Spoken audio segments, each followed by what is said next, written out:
창세기 47장. 바로가 야곱에게 묻되 네 나이가 얼마냐?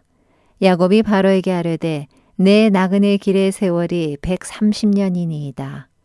내 나이가 얼마 못되니 우리 조상의 나그네 길에 연조에 미치지 못하나 험악한 세월을 보내었나이다 하고, 야곱이 바로에게 축복하고 그 앞에서 나오니라.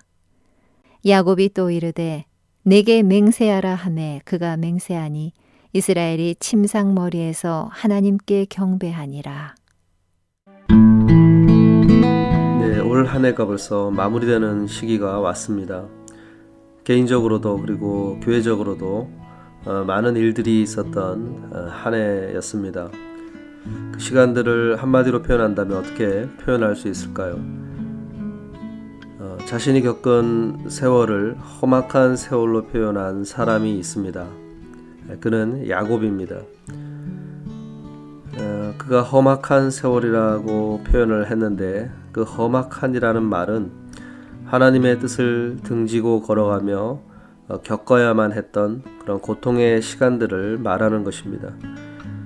그러나 그 험악한 세월 때문에 그의 마지막은 아름다운 모습으로 성경에 기록되고 있습니다. 저는 야곱이 겪은 그 험악한 세월 속에 담긴 그 은혜의 메시지들을 함께 나누고자 합니다. 그는 처음보다 마지막이 아름다운 사람이라고 할 수 있습니다. 성경에 등장할 때의 야곱은 복을 얻기 위해 수단과 방법을 가리지 않는 그러한 사람이었지만, 그의 인생의 끝에는 복을 빌어주는 사람의 모습으로 마칩니다. 오늘 본문 말씀은 야곱이 요셉의 초청으로 가족을 이끌고 애굽으로 이사를 오게 되면서 바로 왕을 만난 자리에서 자신의 인생을 소개한 내용입니다. 오늘 본문 9절을 보면 야곱이 바로에게 아뢰되 내 나그네 길의 세월이 130년이니이다.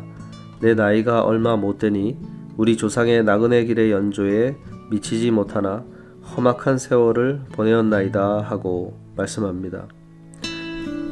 야곱은 자신과 조상의 인생을 나그네 인생으로 고백합니다.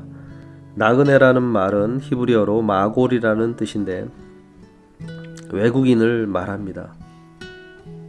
그리고 이 마골이라는 단어는 두려움이라는 뜻으로도 사용이 됩니다. 그래서 나그네로서 산다는 것은 곧 두려움을 느끼는 그러한 현장들을 많이 겪으면서 살아가는 것을 의미합니다. 아브라함부터 시작된 그들의 삶은 가나안 땅에서 한 외국인으로서 두려움 가운데 살아왔다는 것이고, 자신도 그런 삶을 살아왔다는 것입니다.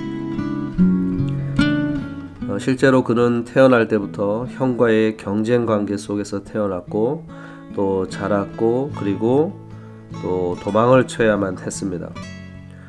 그리고 자신을 속이는 삼촌 라반으로부터 자기 몫을 받기 위해 애를 써야만 했습니다. 또 어떻습니까? 형 에서와의 만남을 위해 두려움에 떨어야 했고, 그때 다리까지 불편해져서 지팡이를 짚어야만 하는 그러한 상황이 됩니다.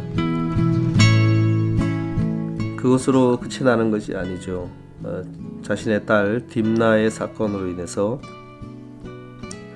자녀들이 살인을 행하고 또 그것 때문에 쫓겨 다니는 그러한 삶을 살아야만 했습니다.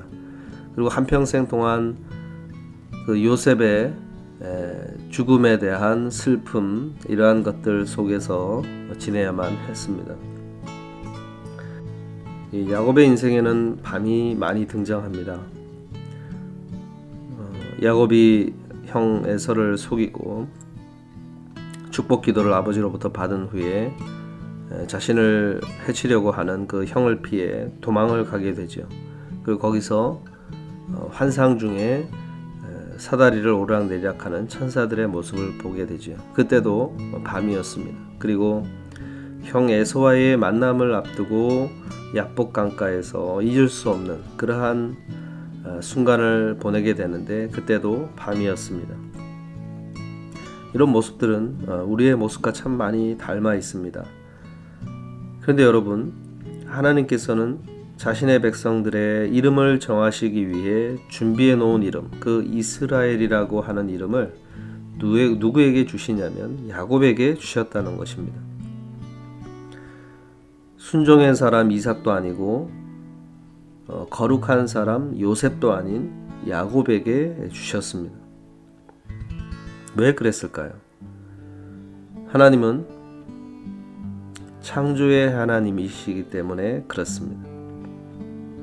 무슨 이야기하면 하나님은 혼돈 속에서 모든 만물을 창조하신 것처럼 야곱과 같은 사람을 새로운 하나님의 사람으로 빚어가시기를 원하시는 그러한 분이시기 때문에 그렇다는 것입니다.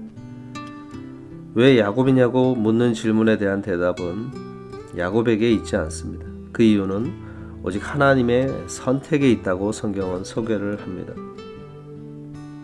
그의 이름이 야곱에서 이스라엘로 바뀌어지는 장면을 보면 야곱이 끝까지 축복을 구하며 천사를 놓지 않았기 때문에 그렇게 된 것이 아닐까 생각할 수 있지만 그 모든 상황과 세팅을 하나님께서 친히 하셨다는 것을 알게 됩니다. 약복강가에서의 사건이 있기 전 성경은 창세기 32장 1, 2절에서 하나님의 사자들이 야곱 앞에 나타난 것을 소개합니다. 여기서 하나님의 사자들이란 하나님의 군대, 즉 무장한 천사들을 이야기하는 것입니다. 그곳 이름을 야곱이 마하나임이라고 부르는데 그 이름의 뜻은 두 군대라는 뜻입니다. 군대가 두 개 부대가 있었다는 것이죠. 야곱의 일행 앞쪽과 뒤쪽에 각각 놓여져 있는 그러한 두 군대를 말하는 것입니다. 이것은 무엇을 말하는 것이냐면 야곱의 앞과 뒤에서 각각 형 에서와 삼촌 라반의 위협으로부터 그를 지켜주시고 보호하시는 하나님의 손길을 보여주는 것입니다. 아마 이러한 하나님의 보호하심을 보여주지 않았다면 야곱은 그의 성격상 이 두려움의 상황을 모면하고자 이 현장을 도망쳤을 수도 있었을 것입니다.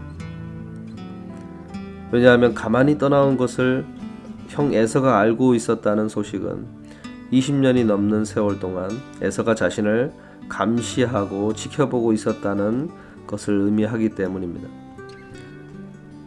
야곱에게 이것은 굉장히 소름 끼치는 그러한 소식이었을 것입니다. 그러나 그는 하나님의 보호하심을 보면서 형 에서를 피하지 않고 만나기 위해 이곳에 머물러 있게 되는 것입니다. 하나님께서는 야곱을 너무나 잘 아시기에 그가 이 상황을 피하지 않고 이곳에 머물러 있도록 하셨습니다. 왜 하나님은 야곱에게 이스라엘이라는 이름을 주셨을까 했을 때 그의 삶이 훌륭해서도 아니고 그의 노력 때문도 아닙니다. 그것은 하나님의 의지 때문입니다. 하나님께서는 야곱을 태중에서 이미 선택하셨습니다. 이 선택이 무엇보다 중요한 이유입니다.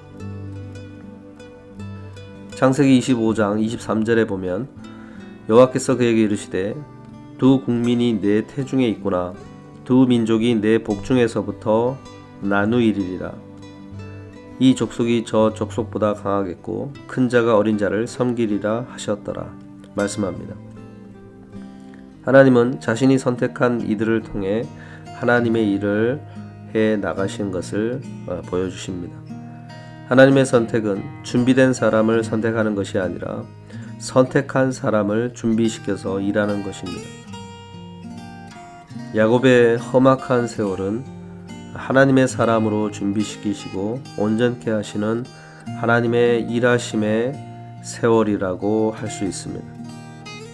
신명기 1장 33절에서도 보면 그는 너희보다 먼저 그 길을 가시며 장막 칠 곳을 찾으시고 밤에는 불로 낮에는 구름으로 너희가 갈 길을 지시하신 자이시니라 말씀합니다.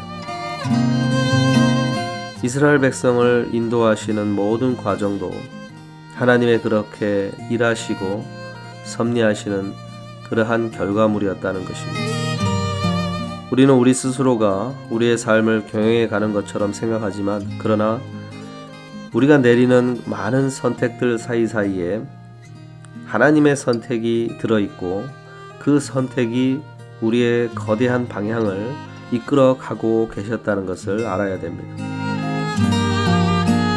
요한복음 15장 16절에 보면 너희가 나를 택한 것이 아니요 내가 너희를 택하여 세웠나니 말씀합니다. 잠언 16장 9절에서도 사람이 마음으로 자기의 길을 계획할지라도 그의 걸음을 인도하시는 이는 여호와시니라 말씀합니다. 사랑하는 성도 여러분, 하나님의 선택이 나의 선택에 앞서서 있었음을 믿으실 수 있기를 바라고 그분의 선택으로 세월을 통해 우리를 빚어가신다는 것을 믿으시길 바랍니다. 야곱이 험악한 세월이라고 부른 그 세월의 결과물이 무엇인 줄 아십니까? 후들거리는 다리를 지팡이를 의지해서 일어나 하나님을 경배하고자 자신의 온 힘을 쥐어짜내고 있는 예배자 야곱이었습니다. 그것이 하나님께서 그 험악한 세월을 통해 빚어낸 모습입니다.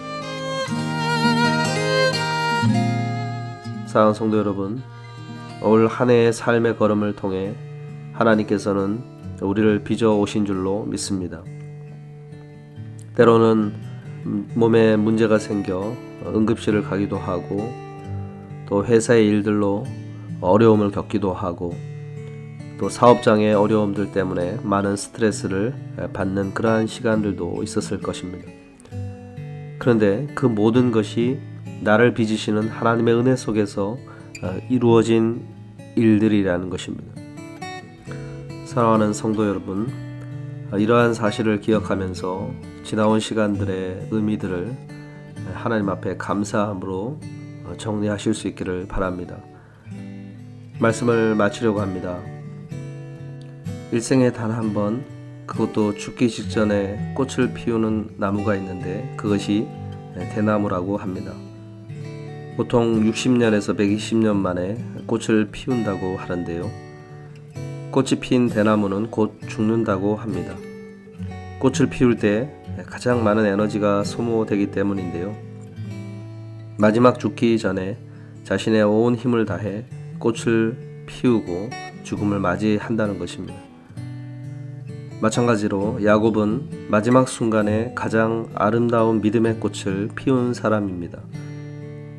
야곱은 험악한 세월을 통해 마지막 순간에 자신이 경배자로 서야 한다는 것을 깨달은 사람이 되었습니다.